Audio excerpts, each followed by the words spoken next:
Hola, soy Luis y explicaré la fase 1, conversión de decimal a binario, octal y hexadecimal usando divisiones sucesivas.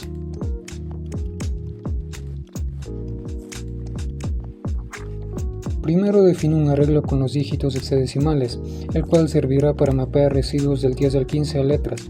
Por ejemplo, el residuo 12 irá a la posición 12, que es C, así convertimos números a hexadecimal fácilmente.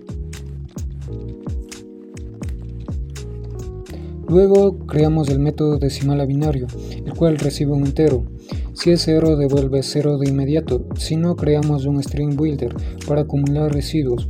El ciclo while divide entre 2, añade el residuo 0, 1 y actualiza n con la división entera. Al terminar, los residuos están invertidos, por eso usamos el reverse. Así obtenemos la cadena binaria correcta. Por ejemplo, 45 en binario es 1, 0, 1, 1, 0, 1. Para el método del octal se usa la misma lógica, pero esta vez con la base 8. El residuo está entre 0 y 7. Para hexadecimal obtenemos el residuo módulo 16 y lo usamos como índice en dígitos hex. Si el residuo es 14, inserta E. El resto del algoritmo es igual, siempre se invierte al final.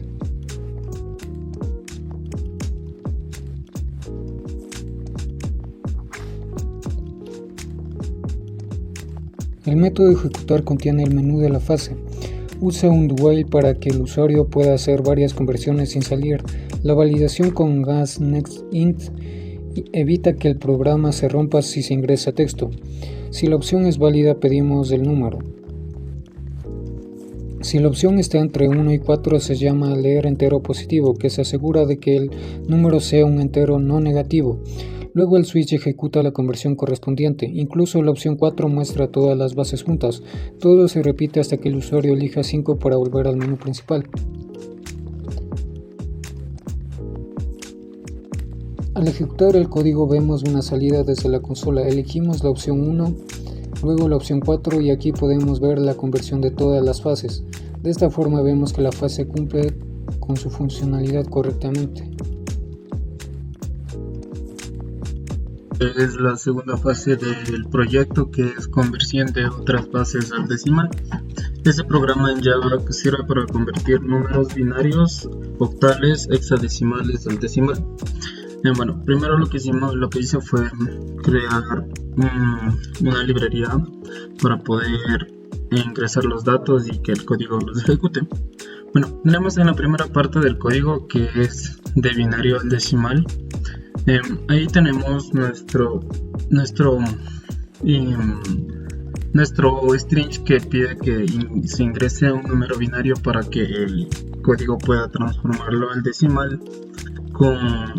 Para esto recorre cada dígito desde derecha a izquierda y multiplica cada número por una potencia de 2, es decir, desde 2 a la 0 hasta 2n, dependiendo del número que se tenga.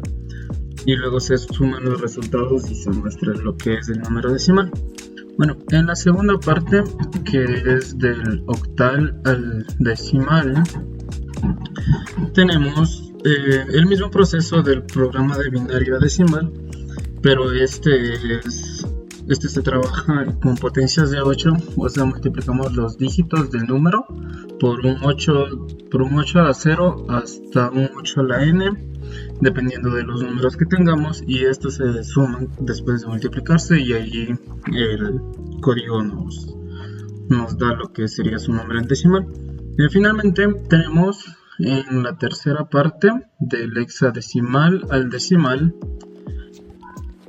el programa identifica cada carácter del número o una letra dependiendo de cada valor que se asigne. Como en este caso nosotros solo podemos asignar números de 0 a 9 y de A a F, dependiendo de qué significa cada letra. Esto se multiplica por una base de 16 a la 0 por 16 hasta 16 a la n, dependiendo de los números igualmente, y luego se suman dependiendo de cuáles tengas. Bueno, tenemos en la salida de consola, tenemos lo que es en ingresar un número binario. Por ejemplo, vamos a poner 1, 0, 0, 0.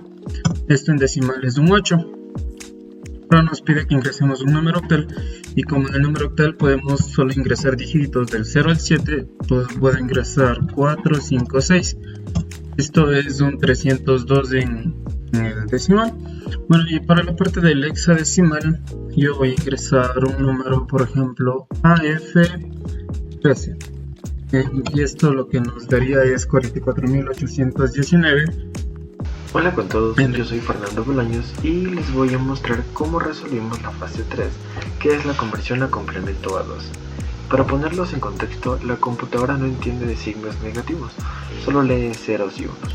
El complemento A2 es el estándar que usamos para que los procesadores puedan representar números negativos y hacer operaciones matemáticas. Bien, aquí en la consola hemos diseñado un programa para que sea bastante interactivo y intuitivo de usar. Listo, primero vamos a trabajar con un número decimal, que en este caso usaremos el 12, y vamos a decir que representamos en 8 bits.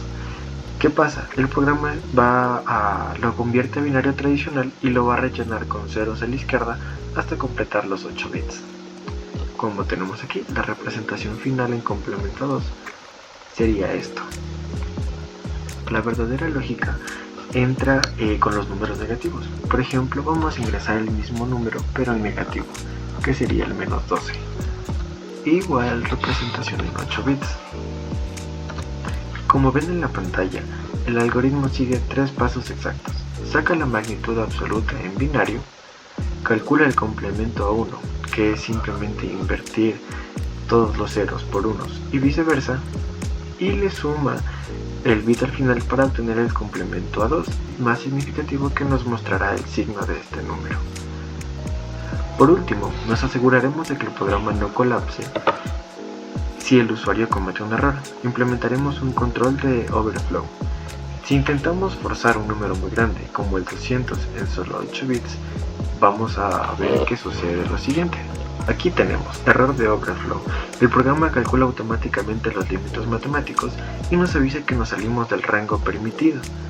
Y en lugar de cerrarse abruptamente, nos permite volver a intentar. Con esta base sólida, podemos pasar a hacer operaciones completas. Listo, como dato curioso, aquí tenemos el error de overflow. Y es que, si notan, los límites de 8 bits pueden llegar de menos 128 en los y listo, aquí tenemos el error de overflow. Si notan, en los límites de 8 bits podemos llegar hasta menos 128 y hasta 127 en los positivos. A nivel de código tuvimos que restarle 1 a la fórmula de máximo positivo porque el 0 computacionalmente ocupa un espacio dentro del banco de los positivos.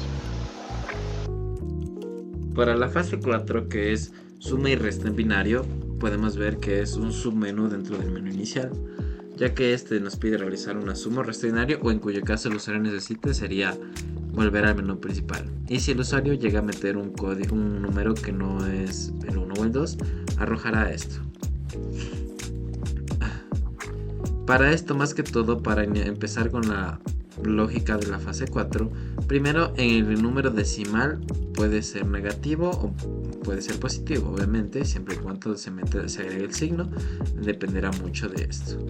Ingresen los dos números y para esto el número de bits que desea o utilizarse, ya que verifica en esta segunda parte, verifica que en if caben bits y hace una comparación de las dos. Si los dos caben dentro de un mismo bit, entonces por lo tanto procede a hacer la operación.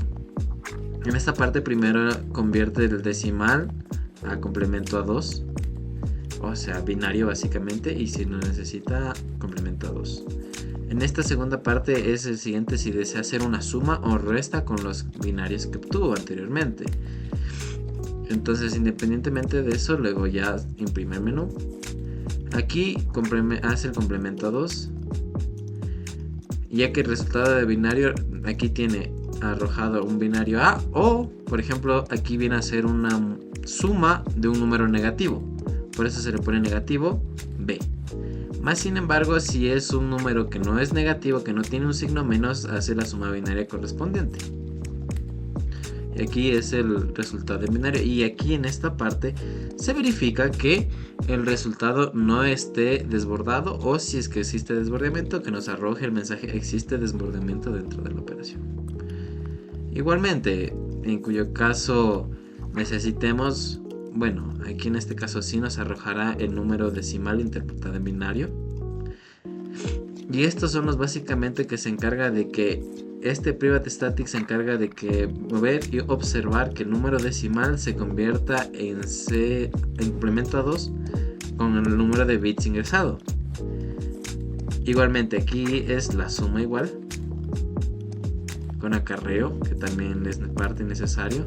Estos ya son métodos más de ayuda, de apoyo, de que son métodos dentro del método principal.